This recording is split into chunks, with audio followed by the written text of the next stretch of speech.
only a small percentage of people who watch my videos are actually subscribed. If you like my videos, please subscribe. It's free. You can always unsubscribe later if you want to. Enjoy the video.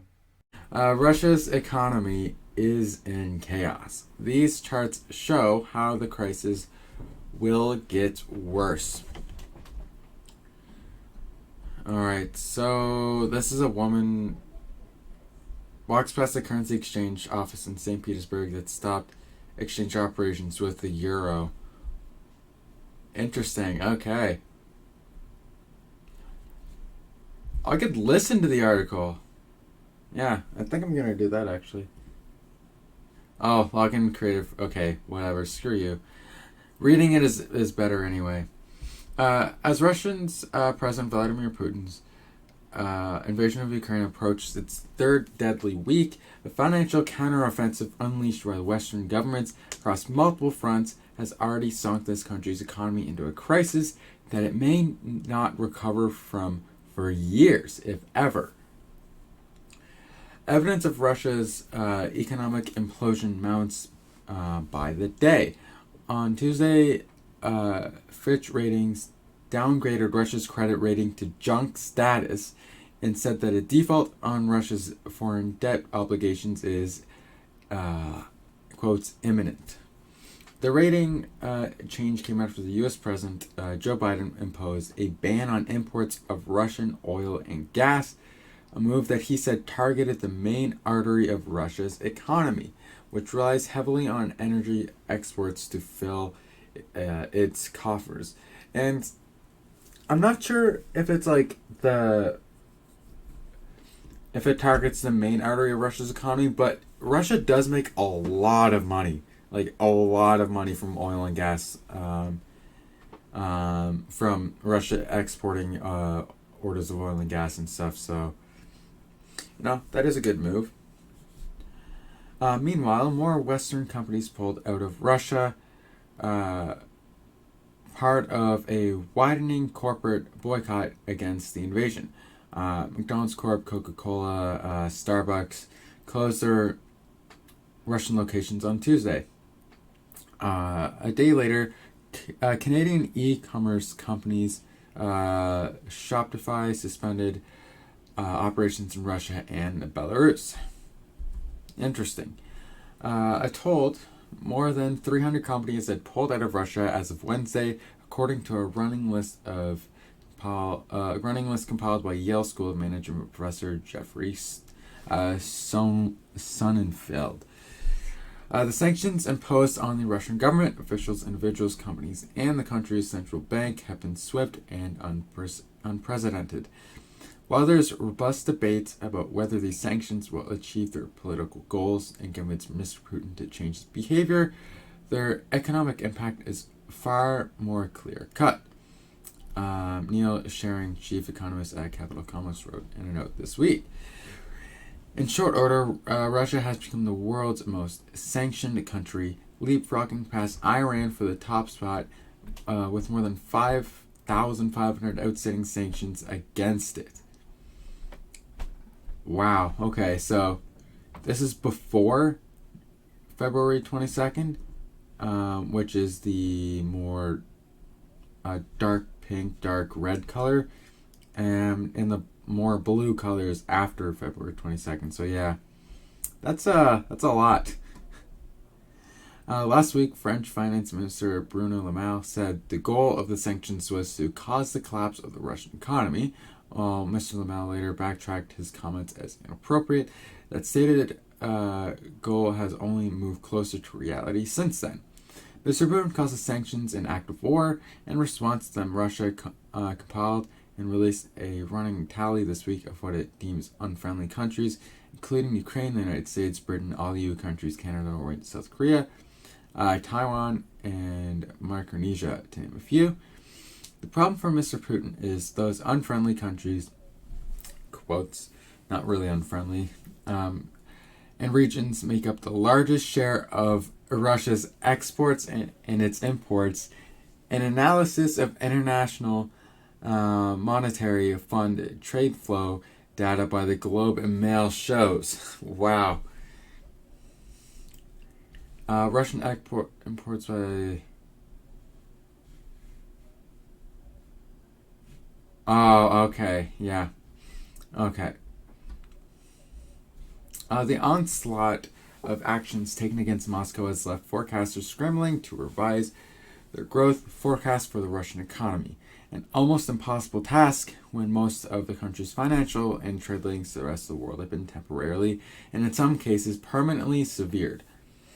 In a new analysis to be released Tuesday, the Institute of International Finance, the trade association for the global financial services industry, predicts the sanctions have triggered a severe recession in Russia, and that will see its economy shrink by 15% in 2022.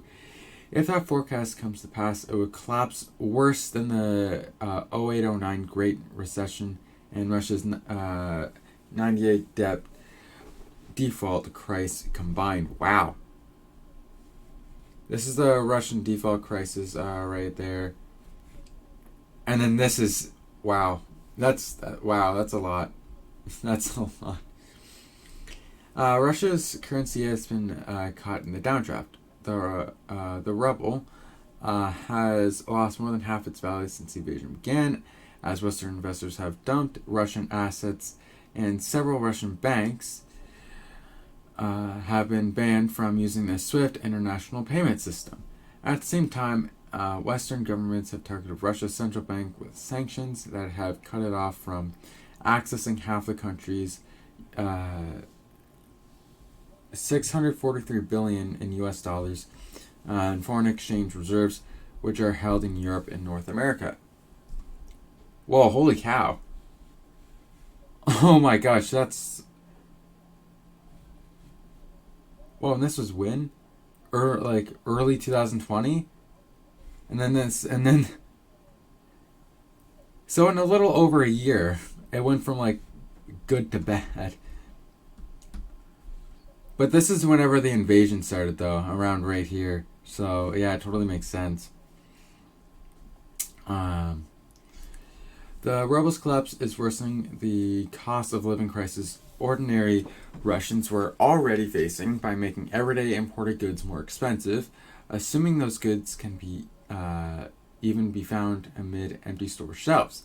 Even before the invasion, the annual inflation rate in Russia was running at around 8.5%.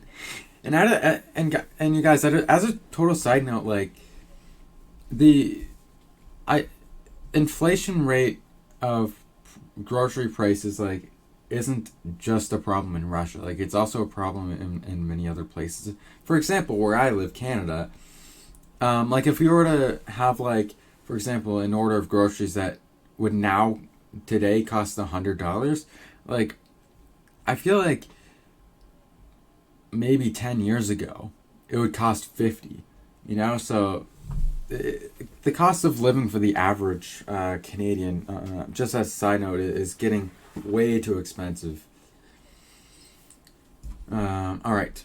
If we were sustained in the coming weeks and months, this rate could see the Russian annual inflation rate almost double in the coming months.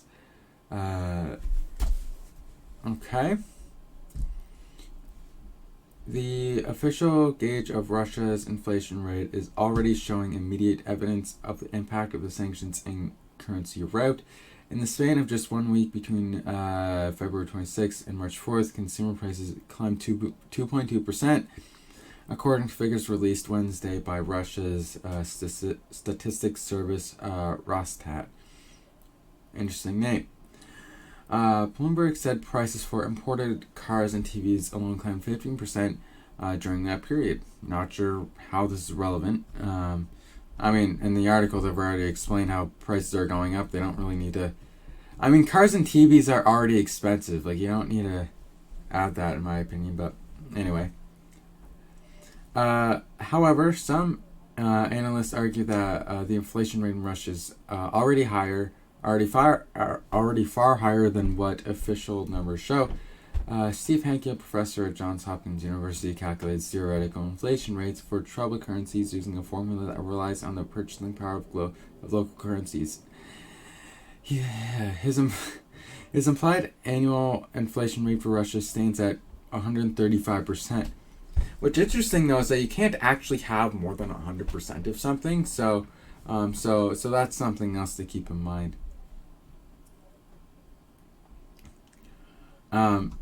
So really, what the 135% is 100% plus another 35%. Wait, what does this line mean? The purplish line, the official. Okay, so this is the official, and then the bluish kind of line is the implied. Oh, come on. That's way higher. There's no way. With no access to half of Russia's foreign exchange reserves and faced with surging inflation, the central bank signaled its desperation to save the ruble by doubling Russia's policy interest rate by 20% last week. It also shuts down the country's stock market to ease turmoil. The Russian companies that continued trading for several days on U.S. and British exchanges went into free fall, wiping out most of their value. Interesting. I mean, like, all this stuff to me is just like interesting with like all these different percentages and everything. Like, I don't really understand this sort of stuff until I see like an article explaining it and everything. So yeah, it is pretty interesting to me. Anyway, so far the central bank's moves have failed to stabilize Russia's teetering financial system. The bright spot for Russia's economy throughout the attack on Ukraine, if the relief can be called that, has been the massive daily inflow of euros Russia receives in exchange for gas being pumped to European countries. Europe depends on Russia for 40% of gas, yeah, I'm aware of that, imports and 1/4 of its oil imports, and Russian sanctions have largely avoided disrupting that flow. Yeah, and the biggest reason for that is because it's a lose-lose on both sides. Like, you may be affecting Russia in a negative way, which is what you want, but you're also affecting your country in a bad way as well, and of course that's not what you want.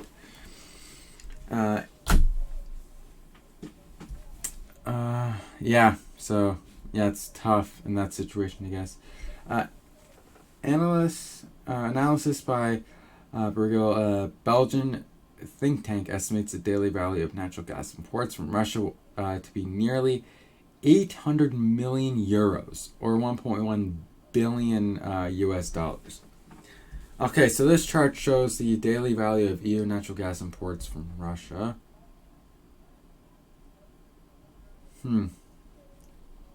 All interesting stuff.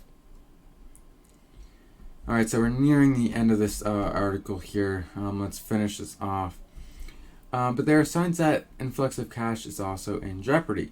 On the same day the U.S. imposed its import ban on Russian oil, the European Union presented a plan that would see it reduce its dependence on Russian gas by 2/3 by the end of the year. Even if war in Ukraine were to end tomorrow, few analysts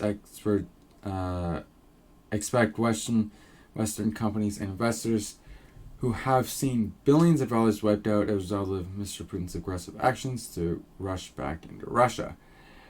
Out of the 10 most active countries for foreign direct investment in Russia in 2020, according to Global Data, a London-based consulting firm, all but Russia have severed some economic ties to the country. Top 10 sources of foreign and